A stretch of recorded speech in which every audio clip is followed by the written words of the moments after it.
Hello, one and all, and welcome to the podcast we call the Fantastival with myself, Stephen Nussbaum. In the podcast, where I invite my guests to come on, talk to me all about their musical taste, their memories, their experiences, and they get to collate their fantasy festivals, which I have christened Fantastivals. We are now on episode number 115. And first of all, I hope everyone had a very Merry Christmas and a very Happy New Year. And what a year of gigs and music and podcast 2023 looks like being. It's a very exciting time, and I hope everyone is well out there. So time to crack on and introduce the guest on this 115th episode of the Fantastival Podcast. And late last year, I kept seeing my guest's name floating about, so I decided I'd give him a listen. So I gave his excellent Journey to the Sun album a listen, and I must confess, I absolutely loved it. I was blown away by it, and I targeted him to be my first guest of 2023. And here he is. So ladies and gentlemen, it's singer-songwriter, it's the one and only, it's Mr. Dean Dovey. Hello mate, you alright? Mate, all good. I'm so glad to have the podcast back and to have you on as my first guest in 2023, Dean. Looking forward to hearing all about your tastes and your fantasy festival and talking all about that amazing album. But I always like to check in with my guests. January can be a tough month for people out there. It's, a blue time for some. I always want to make sure and check in with people. So Dean, mate, first question. How are you, mate? I've been better. I think I did a tweet today titled January's Pants. Yeah, that's pretty much where I'm at. Yeah, I can't wait to get out of January, to be honest. And then out of February and March and get a bit of sun back. Yeah, it'd be nice, wouldn't it? It'd be nice to get back into spring. So hopefully we go there. So Dean, I obviously gave you a brief introduction, spoke about your music a bit, but tell us a bit more about Dean Dovey. Like, who is Dean? What does Dean like to do in his spare time, and what does he do? So first of all, I'm a family man. So, got kids, got a wife, house bills to pay and all that, and, day job. When I can, I'll try and get on the guitar. Not too often, but I tend to go through spurts, really. I can not play guitar for a while, and then I'll be on it for quite a bit. I'm in a covers band, so I do that every other weekend. We'll do a few gigs in pubs, stuff like that. Other than walking the dog, that's about it, really. Quite boring, really, I suppose. Nah, not boring at all. So Dean, how did you get into playing a guitar? How did your musical journey begin? About 12 years ago, I picked up a guitar. I had a lot of time on my hands. I'd split up with my ex-missus at the time, so I had a lot of time spare. Picked up guitar and I went to college, Tamworth College, where they just taught you how to play tunes, really. I just went from there, really, and then I was like, all I wanted to do at the time was play live in a pub, just play a few tunes, a few covers. That was my goal, and I managed to achieve that. And then I wanted to write songs, but nothing would come out. And then not long after the birth of my daughter, it just started to flow, really, just out of nowhere. It was quite weird, actually. One day I couldn't write a bloody song, and then the next day they just started to flow out. It was weird. Not that they were the first ones, not that were that great. Although Borrowed Time, which is on the album, was in the first batch of tunes I ever wrote. And so that was when I think, actually, I might be all right, actually. I might be able to do something half decent. So you just keep going. That was a great tune, to be fair. That's on the album that we'll talk about shortly. But in terms of like songwriting, who are your influences? Who do you look to? Where do you try and base your sound from? So I wouldn't have got into music if it wasn't for Live Forever by Oasis. That was the song that really woke me up. I wasn't really into music before then. And then the song that made me, inspired me to pick up a guitar and want to write was Lucky Man by The Verve. I just remember seeing that video where he's looking over the Thames and he just, they're all his band there and they look really cool. That was the moment where I thought, I want to do that. So yeah, a lot of my inspirations from Richard Ashcroft and Noel Gallagher. But I like a lot of old music. I like a lot of 70s disco. I've got quite a varied taste, really. I like 80s music. So I think one of my favourite bands is The Doors. I was really heavily into them at one point. But yeah, I've got very varied taste. I could be on a Sunday. I can put 50s doo-wop music on. or I could put some 70s on, bit of Engelbert, Unpredict, stuff like that, you know. I'll just sing my head off, you know, anything. Exactly how it... But yeah, mainly Noel Gallagher and Richard Ashcroft, I'd say. Great stuff. Is my inspiration. I think you can hear some of that definitely in some of the songs that I've listened to, which is a compliment that you managed to kind of do them justice. So I spoke about the album Journey to the Sun. That's recently released, or late last year. 10 tracks. Before that, you had quite a few EPs. So I guess tell us about how the album started to kind of take shape and the journey of that album, so to speak. Well, I was in an original band, and we split up. We had an album out. It was pretty good, actually. It was it was influenced by Stone Roses and The Who. I've still got loads of CDs, which somewhere in this house somewhere. But it was actually a really good album. I was really buzzing for it at the time. But for whatever reason, it just didn't take off. So we called it a day on that one. And then I had no plans really to be solo. I didn't know what I wanted to do, to be honest. But I knew I had all these songs. I had some of these songs on the album quite a few years old. So I knew I had some of those lying around. And then I met the producer I worked with. It just went from there, really. I didn't, even when I think the first song I recorded for the album was If Only, which is track 2, I think. But even at that point, I didn't have plans to do an album. It was just, I'm just going to do a track, release, do another track, release, and just do that. And I think I had 5 singles, and I thought, hang on a minute, if I could just get another 5 done quickly, I've got an album here. And so that's how it went, really. So it took a long time to do, really. About 2 years, really, it took to do. But then, I ain't got a lot of time on my hands, really. So it's just whenever I could fit it in. But then the second half of the album, that went really quick, really. I got that done in, I think I did a track every month. So that was how it was, really. I didn't, it wasn't a plan to be an album at first. It just sort of developed into that as I got halfway through. Got to say, it sounds like the album flows really well, if you see what I mean. Like, it's a really strong start, and it just nicely goes, and then really kind of lifts off at the end. Like, the end wants you leaving more. So, like, you get to the last track, and it comes back in, and you're like, oh, this is cool. And then it finishes, you're like, oh, where's, but I must commend you at 10 excellent songs. So if anyone is unaware of where to find your music, Dean, where can people find your music? It's on all the usual sites, Spotify, Amazon, what's the other one? Apple, all them. There's loads of them now, isn't there? Yeah. It's quite a few. I looked at on my DistroKid who put my music out with, and it shows you the list of all the things I've put it out to, and you're like, never heard of them. Who are them? There's loads of them there. And I've got my own Bandcamp now, so I had to set my Bandcamp up to sell me CDs. So I've still got a few CDs if anybody wants to flung us a tenner or whatever. I can't remember how much I was charging there. So yeah, I've got a few more CDs there. I'm still looking into getting some vinyl copies made. So I'm still looking into that. Hopefully that'll happen. I do want to see my album on vinyl, just so I can put one on the wall. I think it's pretty cool. I've got my CD, I've got my guitar over there, and I've got my CD sat there on the shelf, so I can sit there and I'm like, look, there's me. Yeah, I did that. So yeah, I'm still trying to get it on vinyl, but yeah, Bandcamp is probably the best place. That's the best place to get more music, I'd say.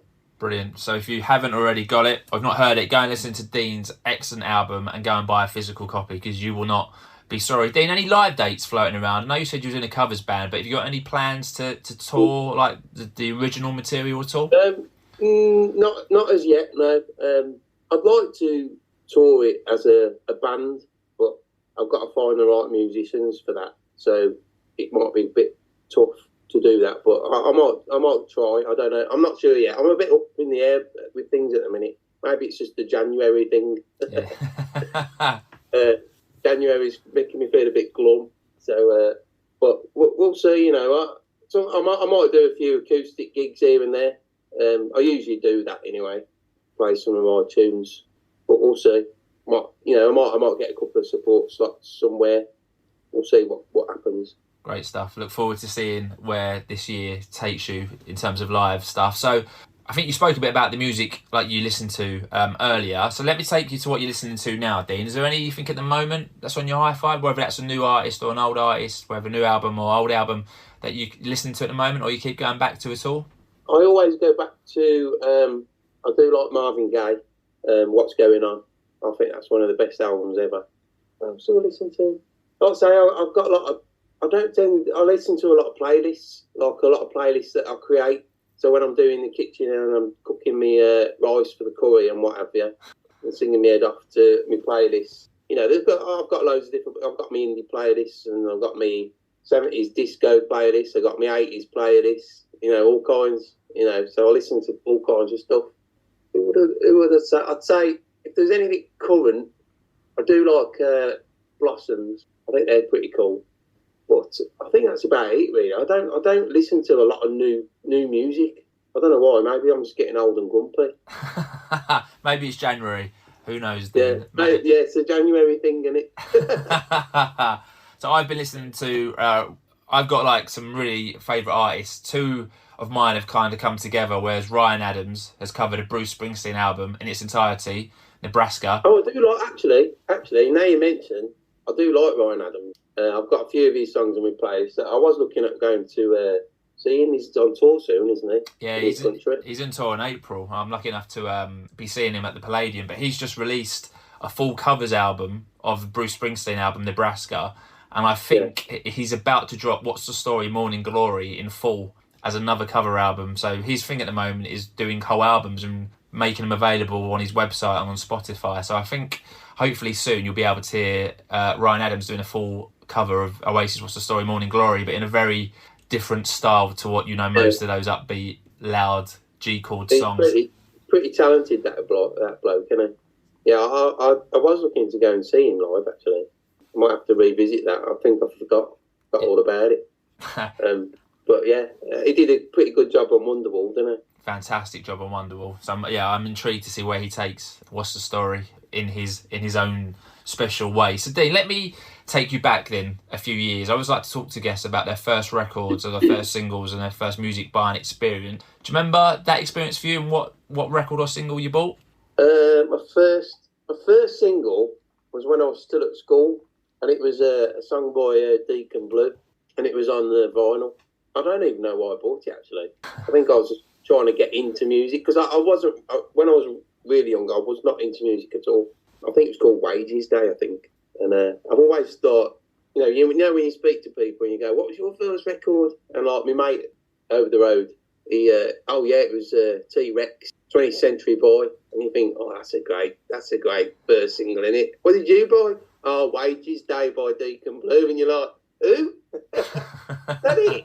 But yeah, I didn't really have a clue what I was doing. So I think the first, it must have been definitely Maybe, when it was the first one I bought, the album. I didn't really buy singles. I always wanted albums.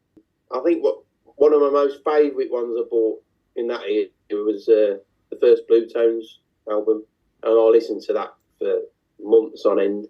Is it Expecting to Fly, I think it's called.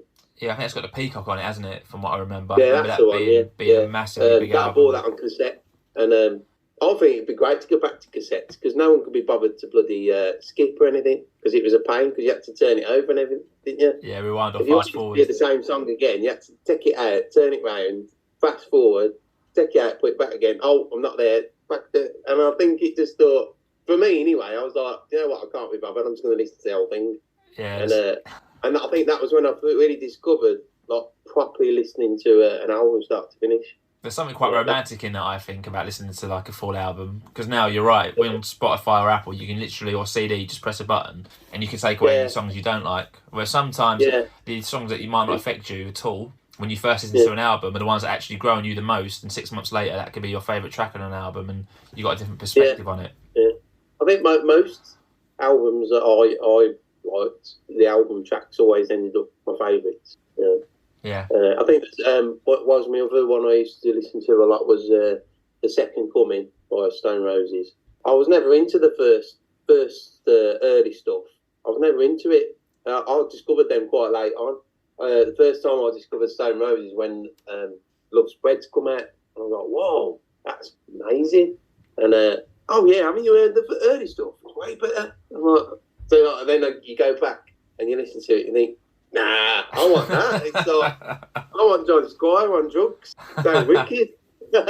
You may be in the minority there, Dean. I like both, but I think you might be in the minority. I remember being at Nebworth to see Oasis the first time round, and John Squire came out for Champagne Supernova, and me and my mates, a bunch of 16-year-olds, were like, "Who's John Squire?" Who's John Squire? We didn't care. Like we didn't know. We'd missed it. We'd missed that era of the Roses, and I'd gone straight in at Oasis. And then it's only 5-10 years later when you realise who John Squire is. You're like, bloody hell, that was like quite a big moment in time that just went over a 16-year-old's head, because why would it not, I guess. So, Dean, this podcast is all about you getting to collect your fancy festival. Are you a big fan of festivals? Have you been to many? I've played a couple of small ones, but no, I haven't. I've never got to one. I've always talked about going to Glastonbury, but I've just never got to it. I've never got round to doing it. Plus, the wife's not a fan of mud and dirt, so that probably puts us up a bit. But she always questions about going to the toilet when you're in the middle of about 10,000 people. That kind of puts her off. Fair dues. But yeah, I would like to do it. I think if we went now, I think we'd take the daughter, and I think I'd probably just be right. You know, when you see them sometimes, they're right at the back, up by the tents, and they're on the hill looking over, and they're all having a great time. I think that'd probably be us if we did go. You never know. Maybe one day we'll see you right at the back on a BBC Two or BBC One having a good old boogie to someone. So, again, no spoilers. Oh, you never know. I might be on the stage. Mate, you absolutely never know. You never know what's around the corner. So, you know, I wouldn't put it past you with that album that you have. So, what about favourite gigs, Dean? Do you have any favourite gigs that you look back on fondly? Or Oasis at Wembley, the old Wembley. Was it 2000, 2001? They played a Friday night and a Saturday night. And they were going to film the Saturday night, but Saturday night they had the brothers had a row, and I think one walked off. But I was there on the Friday, so they actually used the one I was at. I was there on the Saturday, and it was awful. Yeah, but the Friday was brilliant, and Liam was he was really on form, and Happy Mondays were support, and they were really bad, like shocking. I was like, what the fuck is these? He was awful. John Ryder, he must have been wasted. But that was brilliant. That was a brilliant gig. And we ended up, it was me and my mate went, we stayed at he got relatives in London somewhere, I can't remember where it was. And then we went to Southend for a piss up. And that was quite messy. Yeah, Southend's always messy, Dean. Southend. Yeah. Messy. So, yeah, that was a great weekend, that was. And but quite lucky, really, because, as you say, the Saturday was a bit of a balls up, wasn't it? But the Friday, they were really on form, and Liam was brilliant on that night. Yeah, the Saturday... That was a great gig. It was weird, because I remember, it was there were lots of rumours anyway around that time anyway that they weren't getting on, and we got in there really early, so we got it, in the front standing pit, the enclosed bit, so we had our wristband so we could leave and go back in, and it was just a horrible atmosphere. I've not been to many gigs where there's an atmosphere where you just felt like it could go off, even in the crowd, at any minute. But appreciate you had the much better deal going on the Friday, so fair enough. So and who else? Dubs. I've seen Dead Seven a few times, and they've always been really good. I think they're such a good live band. Rick Witter is a bit of a legend. He's brilliant. I've never had a bad Dead Seven gig. I saw them recently on their last tour, and it was in Birmingham, and it was brilliant. They were really on form, really good. Yeah, they seem to have made a bit of a comeback, don't they, in the last couple of years? They do a tour, a bi-yearly tour in December, and manage to fill out big venues with good support bands, and everyone loves it. Yeah. Mm. So, like I said at the top of this podcast, this is all about getting our guest tonight, which is Dean, to collect his fancy festival. So Dean gets to choose any 5 acts, one of whom must play one of their studio albums in full, and Dean gets to choose one song, an encore, which all of his 5 acts can perform together at the end of his fancy festival. So, like I said, 5 acts, 5 time slot. So before we talk about your acts, Dean, very importantly, we need to give your fancy festival a name, and we need to give it a venue. So Dean, what are you going to call your fancy festival, mate? I've thought about this really hard, long and hard. I'm going to call it Journey to the Sun Festival. Do you know what? I thought I thought when I was walking home tonight from work and I started playing the album, and obviously track 1 is Journey to the Sun, and I thought that is a great name for a fantasy festival. So I'm glad you called it that. I was listening to that thinking that's a great name. That's a genius name, Dean, for your fantasy festival. So we can hold you. I'm pissing down and it's all muddy though. Well, you get to dictate the venue and you can dictate the weather. So you can take us anywhere you like. I know you're a Birmingham City fan, so we've never been to St Andrews before. We can go to St Andrews if you want. We can go back to Wembley Stadium. You guessed it. Are we going to St Andrews, yeah, are we? We're going to St Andrews, yeah. Lovely stuff. We've been to a number of football grounds. They don't have many festivals at St Andrews. Well, let's have one. Last band that played there might have been UB40, I think, or Ocean Colour Scene. Might be UB40. Might be wrong. Great stuff. So we're going to St Andrews. It's football ground. I've seen Birmingham City play a number of times, being a Leyton Orient fan, but I don't think I've ever been to St Andrews. Yeah. Which is probably a testament to Birmingham, actually, to be fair. But we're going to go to the blue and white. We might have to wait a couple of years though, because half of it's falling down at the minute. Well, let's get it done back up nicely. Let's get the sun out and have a lovely sunny festival. So we've got a title, we've got a venue. So before we talk about the 5 acts, Dean, any acts who you want to shout out who you love and like and just haven't been able to get into your Journey to the Sun festival? Who haven't been able to get? So I'd like to give our friend Sam Lambert a shout. He's a top man. He's a top man. Yeah. Maybe I'll have him as the tea maker. He can make the tea. Fair enough. Fair enough. I'm sure Sam will be there. He could play a few tunes at the beginning, I suppose. Yeah, Sam's a good lad. Sam's a good lad. All right, we'll let Sam in. Sam can play a few tunes before 2 o'clock then. Sam's a good lad. Can allow that one. So Shed Project, give them a shout. They're good. And I tell you, there's a band that I think is really going to go places this year. If not this year, the next year he's going to be Dictator. Have you heard of Dictator band? Had him on, mate. I had the bass player on. He was great fun, actually. I had a really good chat with him, and I've also had Roy on from the Shed Project, who I agree. Yeah. I'm looking forward to seeing the Shed Project, hopefully in London, end of February. They're playing down here, I think on the 25th of February, which will be a really, really good gig. And Roy was great fun. And their first album, their only album currently, is an absolute stonker of another 10 tracks and a great album. So looking forward to seeing them. So you've mentioned some great acts. And another band as well, who I'm quite fond of, is Moonlight Parade.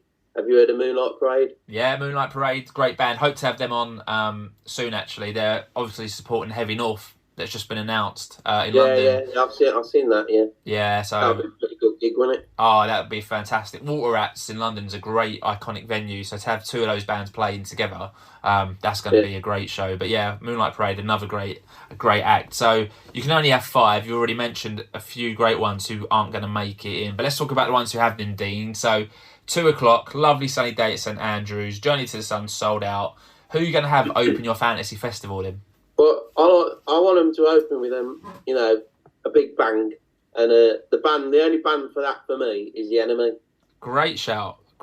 So The Enemy are going to open your fantasy festival. So why The Enemy then, I guess, and what tracks would you want to hear from The Enemy? So you got, You're Not Alone.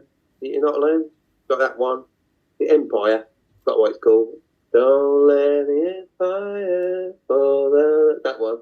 And I can't remember the other one, but every time I see him, I haven't seen him live in the flesh, but every time I see him, like the telly playing live or whatever, they blow me away, to be fair. I think they've got so much energy, and the songs they've got these songs that are just perfect festival songs. Yeah, certainly have. So The Enemy are going to open your fantasy festival. It's the first time The Enemy have been chosen to play a fantasy festival. So after 115 episodes, Tom and the boys are playing Journey to the Sun. They're going to play from 2 till 3. We'll take a half-hour break, then we'll come back out for your Super Seconds act, which is going to be from 3:30 to 4:30. So, Dean, who's going to take your Super Seconds act? So I'm going Shed 7. Great shout with Shed 7. So, I guess you've spoken a bit about Shed 7 earlier, but I guess to give you a bit more context to it, why would you want Shed 7 at your fantasy festival? I just think Rick Witters is a great frontman. They've got great songs. Really, they're just a great live band. The Enemy will get everyone going, and they'll keep them going. So yeah, they've just got some great songs. Chasing Rainbows is a bit of an anthem, isn't it? So definitely Shed 7. I've seen them quite a few times, and they've never let anybody down. Really, they've always been top. Really great live band. Great stuff. So Shed 7 are going to take your super second slot. Second time they've been chosen for a fantasy festival. They were chosen by Laura Horton for her Super Seconds act as well. So 2 appearances for Shed 7, both in your Super Second slot. So we'll take another half-hour break. That'll take us to 5 o'clock. It'll be time for our Midway Madness act, Dean. So who are you going to have in the Midway Madness act? So we're going for the Jim Morrison's going to be reincarnated, and Jim Manzarek. They're going to come back to life to play at St Andrews. So we're going to have the Doors. Yeah, we're going to have the Doors.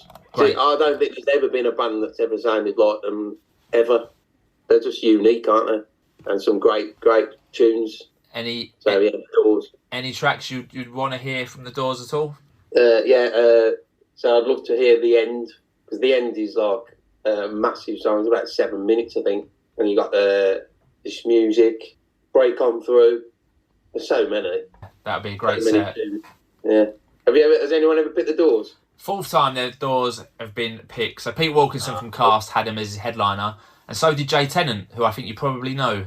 Yeah. Yeah, they were Jay's headliner, and Steve from Embrace had them as his opening act. So 4th time they've been picked. So not that many, but good to see him make a return to the Fantasy Festival. So a storming first 3 acts so far. The Doors will play for an hour between 5 and 6 in your Midway Madness act. We've got 2 slots left. So first of all, we've got your pre-headline act, who are going to get an hour and a half to play from 6:30 to 8 o'clock. Yeah. So bear in mind who you said your 2 influences were. I reckon I could probably guess who they're going to be, but I'm not quite sure in what order we're going to have them. So Dean, who's going to be your pre-headline act? So I'm going to go for the Verve, because and they're going to play their urban hymns from start to finish, plus their other top tunes that'll fill an hour and a half. I just think that's their perfect time slot for me in a festival. With sun's starting to go down, it's going to be really start to get that spiritual feeling. And I think Richard Ashcroft is such a spiritual kind of geezer. I think that's perfect for them. That's a great shout. Believe it or not, Dean, this is the first time the Verve have ever been picked for a fantasy festival after 115 episodes. No way. Yeah, Richard Ashcroft got picked as a solo artist very early on in the Fantastival's podcast's life cycle. But this is the first time the Verve have been picked, so I'm delighted that you've picked them. Were you ever lucky enough? What's everyone doing? Were you ever lucky enough to see the Verve, Dean? No, I wish I had.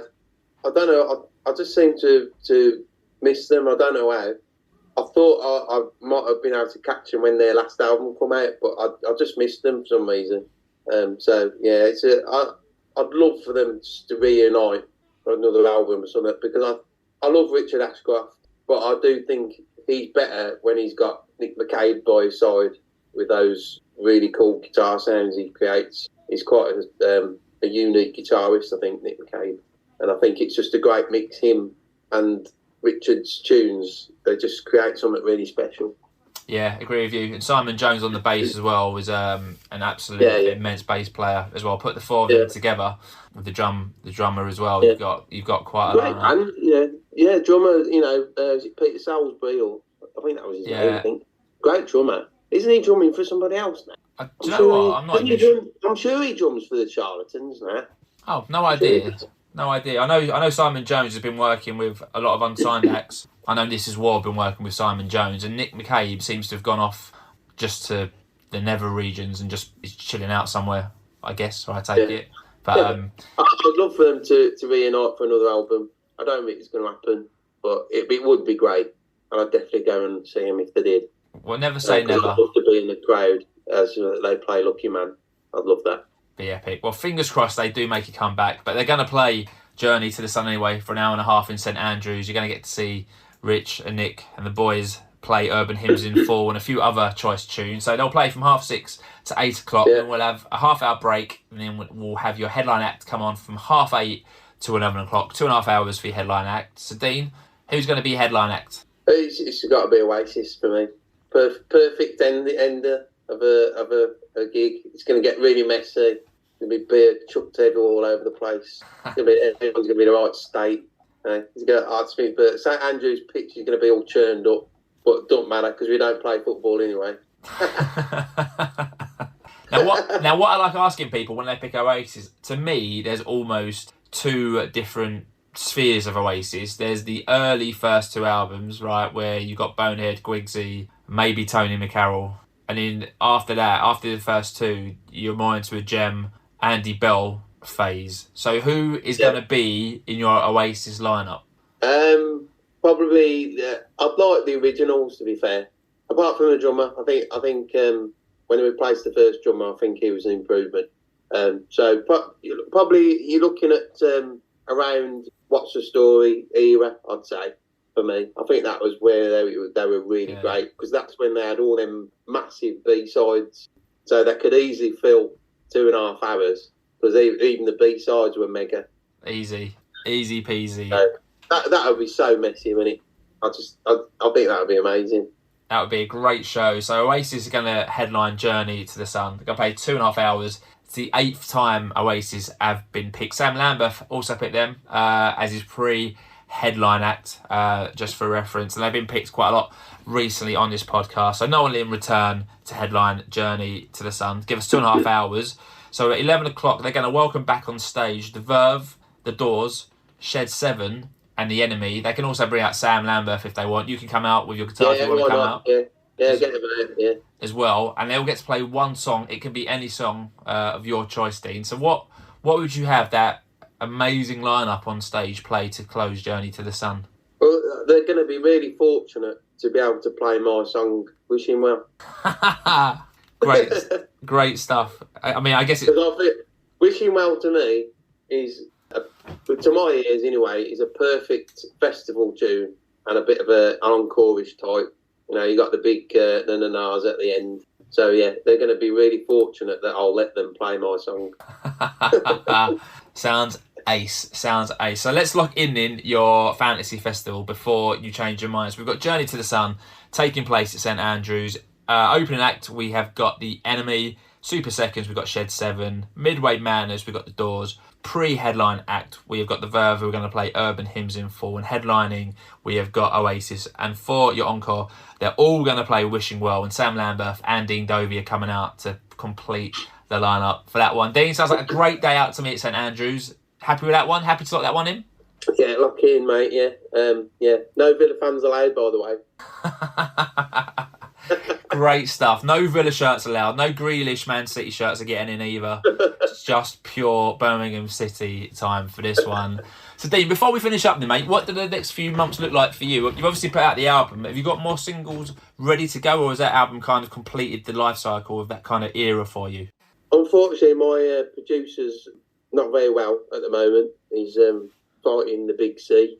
So I'm hoping, fingers crossed, he's going to come through it, and then we can carry on making some tunes. I've got tunes ready to record. I'm just giving him some space so he can get well, and then we'll see what happens. But yeah, I've got songs ready. I've got a lot of ideas ready to work on. So there's stuff still happening. The creativity hasn't dried up, shall we say? So we'll see. Yeah, I just want to give a shout out to my pal Jason Edwards, who's not very well at me, and I'm just hoping he gets well soon. He's my producer, and he's just as much a part of that album than me. You know, without him, it wouldn't have been possible. Great shout. I've got to say, it's a very, very well produced album. When you hear it, and if anyone listening has heard it, you can hear how well produced it is and all the different sounds and different things are going on in it. So yeah, really nice touch there, Dean. All right, so let's plug the music then before we end the episode. So let's plug it again, Dean. So where can you be found, and where can people find you on social media along with your music?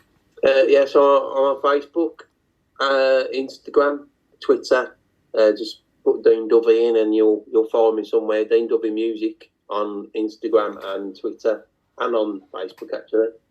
I haven't gone into TikTok yet, although some people keep saying that you should, but I'm a bit wary of TikTok.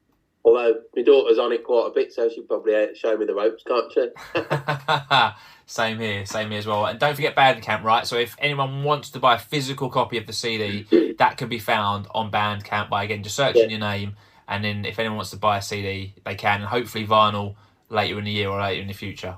Yeah. Hopefully some vinyl soon in the next 2-3 months. That'd be nice. Only a limited amount of copies, but yeah, it'd be nice to have a bit of vinyl out there.